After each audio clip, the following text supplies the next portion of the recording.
हम श्रीमद् भगवद गीता का अध्ययन कर रहे और अभी दूसरे अध्याय में हैं, जिसे गीता का सार या सांख्य योग भी कहा जाता। अब तक हमने 12 श्लोकों का अध्ययन किया है और अब 13वें श्लोक की ओर बढ़ते हैं।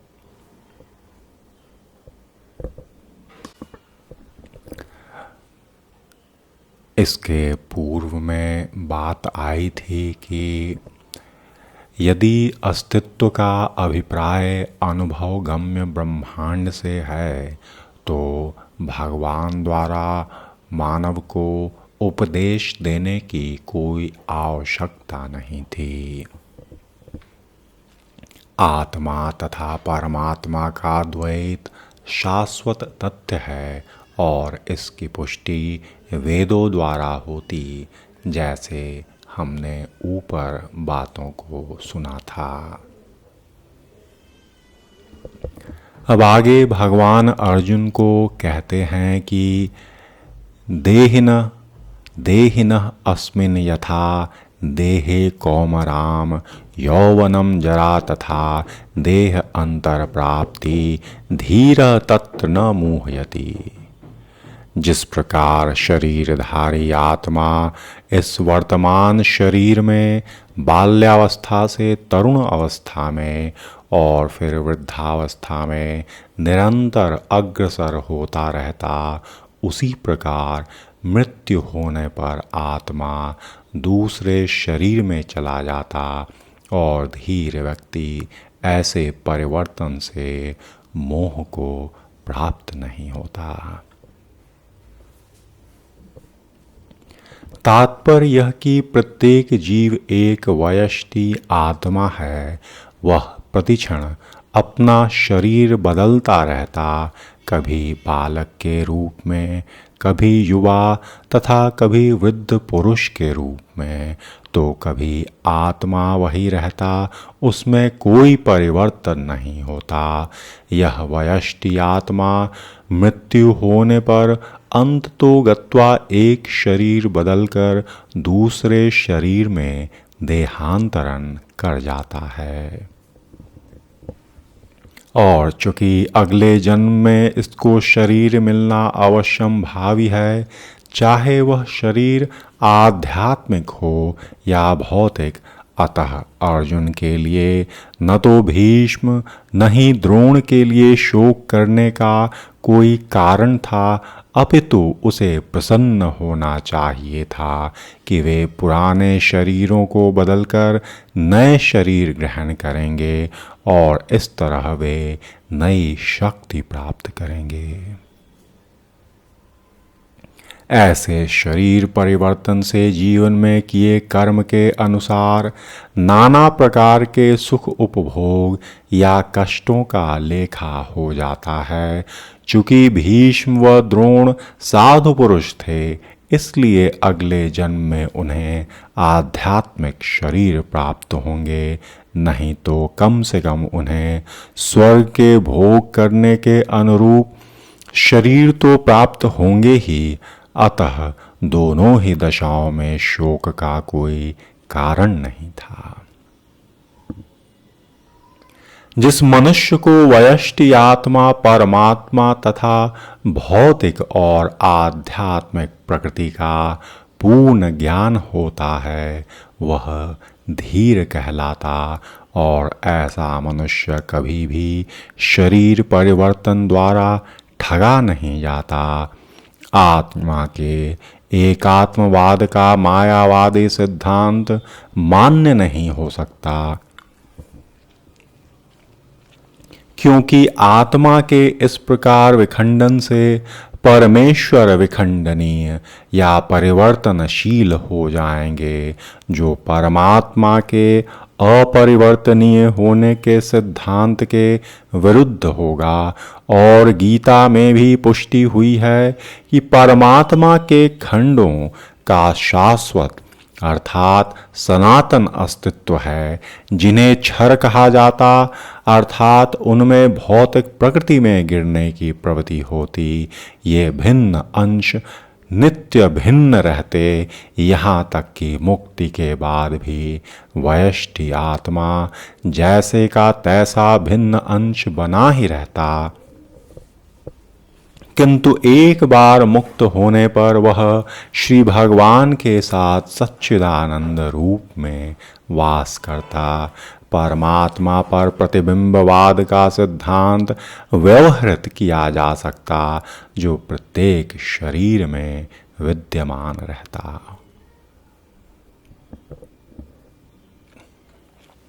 वह वयष्टि जीव से भिन्न होता, और जब आकाश का प्रतिबिंब जल में पड़ता है तो प्रतिबिंब में सूर्य चंद्र तथा तारे सब कुछ रहते।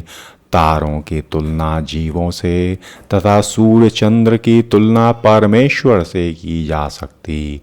वयष्टि अंश आत्मा को अर्जुन के रूप में और परमात्मा को श्री भगवान के रूप में प्रदर्शित किया गया। जैसा कि चतुर्थ अध्याय के प्रारंभ में स्पष्ट किया गया, वे एक ही स्तर पर नहीं होते। यदि अर्जुन कृष्ण के समान स्तर पर हो और कृष्ण अर्जुन से श्रेष्ठतर न हो, तो उनमें उपदेशक तथा उपदिष्ट का संबंध तो अर्थहीन होगा। यदि ये दोनों माया द्वारा मोहित होते हैं, तो एक को उपदेशक तथा दूसरे को उपदिष्ट होने की कोई आवश्यकता नहीं है। ऐसा उपदेश व्यर्थ होगा, क्योंकि माया के चंगुल में रहकर कोई भी प्रामाणिक उपदेशक नहीं बन सकता, और ऐसी परिस्थितियों में यह मान लिया जाता है कि भगवान श्री कृष्ण परमेश्वर हैं, जो पद में माया द्वारा विस्मित अर्जुन रूपी जीव से बहुत श्रेष्ठ हैं। इसके आगे भगवान अर्जुन को कहने लगे, मात्रा स्पर्शातु कौन्तेय शीत उष्ण सुख सुख दुखदा आगम अपाइन अनित्या तान तितिक्षस्व भारत। भगवान अर्जुन को कहने लगे, हे कुंती पुत्र, सुख तथा दुख का क्षणिक उदय तथा कालक्रम में उनका अंतर्धान होना सर्दी गर्मी की ऋतुओं के आने जाने के समान है। अतः हे भरतवंशी, वे इंद्रिय बोध से उत्पन्न होते हैं, और मनुष्य को चाहिए कि अविचल भाव से उनको सहन करना सीख ले। तात्पर्य की कर्तव्य निर्वाह करते समय मनुष्य को सुख तथा दुख के क्षण आते जाते दिखेंगे, उसे सहन करने का अभ्यास करना चाहिए, और वैदिक आदेश अनुसार मनुष्य को माघ के मास में भी प्रातः काल स्नान करना चाहिए। उस समय ठंड अधिक पड़ती, किंतु जो धार्मिक नियमों का पालन करने वाले हैं, वे स्नान करने में तनिक भी झिझकते नहीं। इसी प्रकार एक गृहिणी भीषण से भीषण गर्मी की ऋतु में भी भोजन पकाने से हिचकती नहीं। जलवायु संबंधी असुविधाएं होते हुए भी मनुष्य को अपना कर्तव्य निभाना होता है। इसी प्रकार युद्ध करना क्षत्रिय का धर्म है, अतः उसे अपने किसी मित्र या परिजन से भी युद्ध करना पड़े तो उसे अपने धर्म से विचलित नहीं होना चाहिए। मनुष्य को ज्ञान प्राप्त करने के लिए धर्म के विधि विधान का पालन तो करना ही पड़ता, क्योंकि ज्ञान तथा भक्ति से ही मनुष्य अपने आप को माया के बंधन से छुड़ा सकता और यहाँ भगवान ने अर्जुन को 2 नामों से संबोधित किया, वे भी महत्वपूर्ण हैं। कौन्तेय कहकर संबोधित करने से यह प्रकट होता है कि वह अपनी माता की कुल से संबंधित है, और भारत कहने से पिता के कुल से संबंध प्रकट होता, और दोनों ओर से अर्जुन को महान विरासत प्राप्त है, और महान विरासत प्राप्त होने के फलस्वरूप कर्तव्य निर्वाह तो अवश्यम भावी है, यह तो अर्जुन का उत्तरदायित्व है। अतः अर्जुन युद्ध से विमुख कभी भी नहीं हो सकता। फिर 15वें श्लोक में भगवान ने कहा, यम हि न व्यथयन्ति एते पुरुषम पुरुष ऋषभ सम दुख सुखम धीरम सह अमृतत्वाय कल्पते। भगवान ने कहा, हे पुरुष श्रेष्ठ अर्जुन, जो पुरुष सुख तथा दुख में विचलित नहीं होता, इन दोनों में संभाव रखता है, वह निश्चित रूप से मुक्ति के योग्य है। तात्पर्य कि जो व्यक्ति आत्म साक्षात्कार की उच्च अवस्था प्राप्त करने को दृढ़ प्रतिज्ञ है और सुख तथा दुख के प्रहारों को संभाव से सह सकता है, वह निश्चय ही मुक्ति के योग्य है। और वर्णाश्रम धर्म में चौथी अवस्था अर्थात संन्यास आश्रम कष्ट साध्य अवस्था है, किंतु जो अपने जीवन को सचमुच पूर्ण बनाना चाहता, वह समस्त कठिनाइयों के होते हुए भी संन्यास आश्रम अवश्य ग्रहण करता। ये कठिनाइयां पारिवारिक संबंध विच्छेद करने तथा पत्नी और संतान से संबंध तोड़ने के कारण उत्पन्न होती, किंतु यदि कोई इन कठिनाइयों को सहन कर लेता तो उसके आत्म साक्षात्कार का पथ निष्कंटक हो जाता है। अतः अर्जुन को क्षत्रिय धर्म निर्वाह में दृढ़ रहने के लिए कहा जा रहा, भले ही स्वजनों या अन्य प्रिय व्यक्तियों के साथ युद्ध करना कितना ही दुष्कर क्यों न हो। भगवान चैतन्य ने 24 वर्ष की अवस्था में ही संन्यास ग्रहण कर लिया था, यद्यपि उन पर आश्रित उनकी तरुण पत्नी तथा वृद्धा माँ की देखभाल करने वाला अन्य कोई न था, तो भी उच्च आदर्श के लिए उन्होंने संन्यास ग्रहण किया और अपने कर्तव्य पालन में स्थिर बने रहे, और भवबंधन से मुक्ति पाने का यही एकमात्र उपाय है।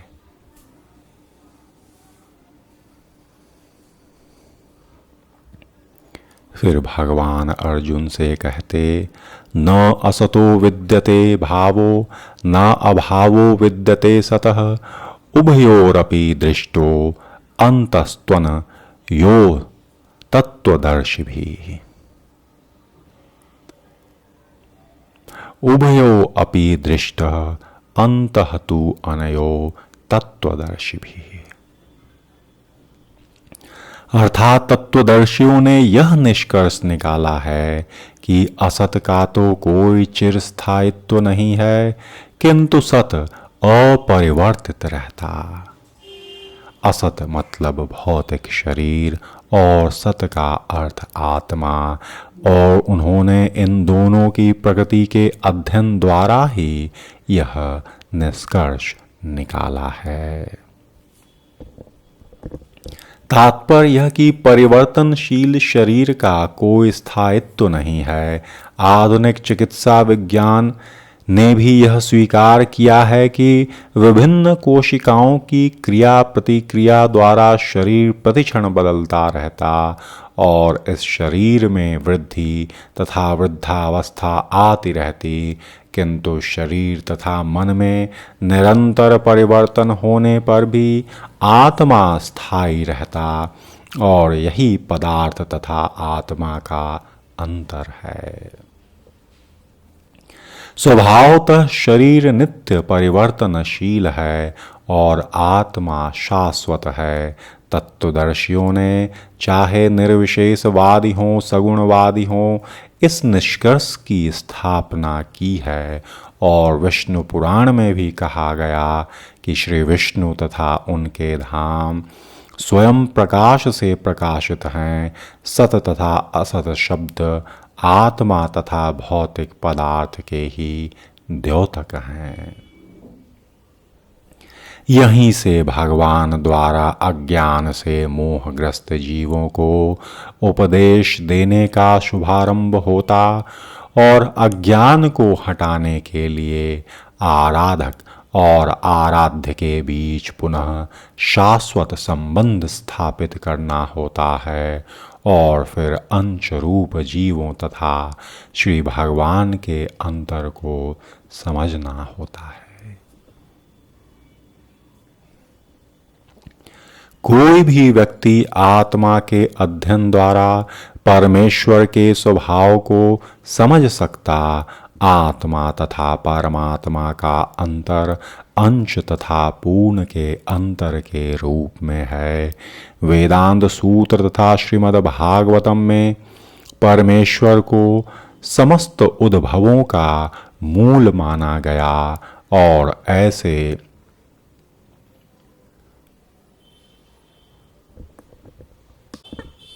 उद्भवों का अनुभव परा तथा अपरा प्राकृतिक क्रमों द्वारा किया जाता है।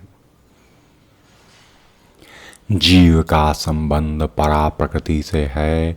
यद्यपि शक्ति तथा शक्तिमान में कोई अंतर नहीं, किंतु शक्तिमान को परम माना जाता और शक्ति को उसकी प्रकृति को गौण ही माना जाता। अतः सारे जीव इसी समान रूप से परमेश्वर के सदैव अधीन रहते और यह सेवक स्वामी का संबंध या शिष्य गुरु का संबंध तुल्य है। अज्ञान की अवस्था में ऐसे स्पष्ट ज्ञान को समझ पाना तो असंभव है। अतः ऐसे अज्ञान को दूर करने के लिए सदा सर्वदा के लिए जीवों को प्रबुद्ध बनाने हेतु ही भगवान की गीता में स्वयं भगवान उपदेश करते हैं। भगवान ने आगे अर्जुन को 17वें श्लोक में कहा कि अविनाशी तु तत्विद्धि येन सर्वम इदम ततम विनाशम अव्ययस्य अस्य न कश्चित् कर्तुम अर्हति। जो सारे शरीर में व्याप्त है उसे ही अविनाशी समझो। उस अव्यय आत्मा को नष्ट करने में कोई भी समर्थ नहीं है। तात्पर्य यह कि इस श्लोक में संपूर्ण शरीर में व्याप्त आत्मा की प्रकृति का अधिक स्पष्ट वर्णन हुआ है। सभी लोग समझते हैं कि जो सारे शरीर में व्याप्त है वह चेतना है और प्रत्येक व्यक्ति को शरीर में किसी अंश या पूरे भाग में सुख दुख का अनुभव होता रहता, किंतु चेतना की यह व्याप्ति किसी के शरीर तक ही सीमित रहती।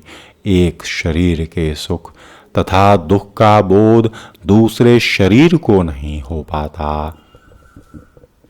फलतः प्रत्येक शरीर में वयष्टि आत्मा है और इस आत्मा की उपस्थिति का लक्षण वयष्टि चेतना द्वारा परिलक्षित होता।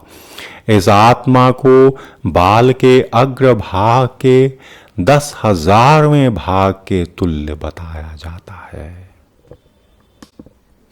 श्वेताश्वर उपनिषद में इसकी पुष्टि हुई कि यदि बाल के अग्रभाग को 100 भागों में विभाजित किया जाए और फिर इनमें से प्रत्येक भाग को 100 अन्य भागों में विभाजित किया जाए तो इस तरह के प्रत्येक भाग की माप आत्मा का परिमाप है। बालाग्र शतभागस्य शतधा कल्पितस्य च भागो जीव सविज्ञेय च स चानन्त्य कल्पते।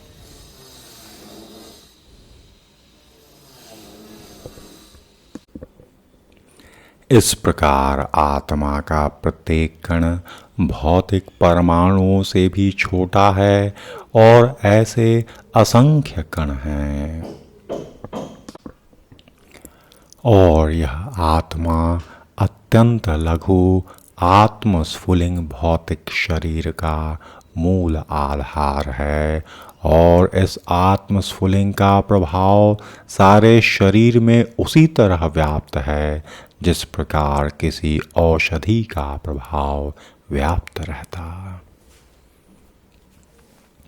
आत्मा की यह धारा विद्युत धारा के समान सारे शरीर में चेतना के रूप में अनुभव की जाती और यही आत्मा के अस्तित्व का प्रमाण है।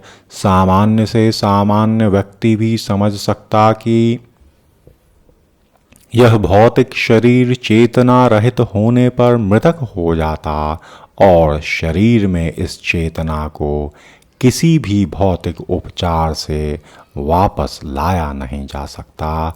अतः यह भौतिक संयोग के फलस्वरूप नहीं है अपितु आत्मा के कारण है और यह आत्मा तो अनुरूप है ही जिसे पूर्ण बुद्धि के द्वारा जाना जा सकता और यह अणु आत्मा 5 प्रकार के प्राणों में तैर रहा।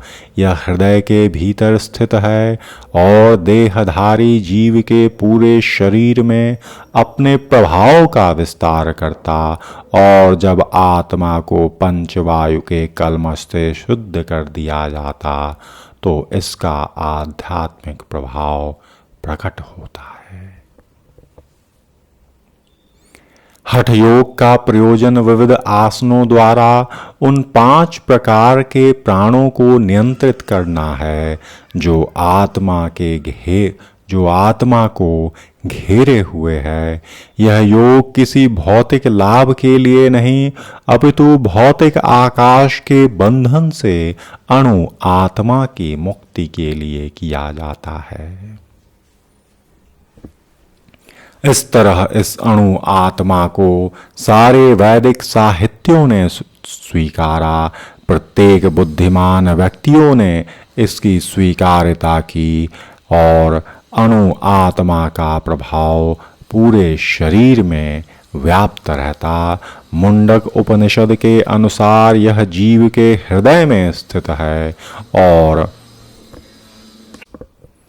वैष्टि आत्मा तो निसंदेह परमात्मा के साथ साथ हृदय में स्थापित है और इसीलिए शारीरिक गतियों की सारी शक्ति शरीर के इसी भाग से उद्भूत है और जब आत्मा इस स्थान से निकल जाता तो मनुष्य का शरीर समाप्त हो जाता और इस पूर्ण आत्मा को ऐसे अणुकणों के रूप में माना जा सकता जैसे सूर्य प्रकाश के कण हुआ करते। इस सूर्य प्रकाश में असंख्य तेजोमय अणु होते।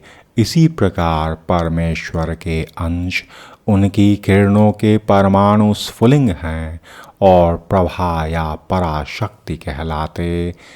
अतः चाहे कोई वैदिक ज्ञान का अनुगामी हो आधुनिक विज्ञान का अनुगामी हो वह शरीर में आत्मा के अस्तित्व को नकार नहीं सकता। और भगवान ने स्वयं भगवद गीता में आत्मा के इस विज्ञान का ही विशद वर्णन किया है।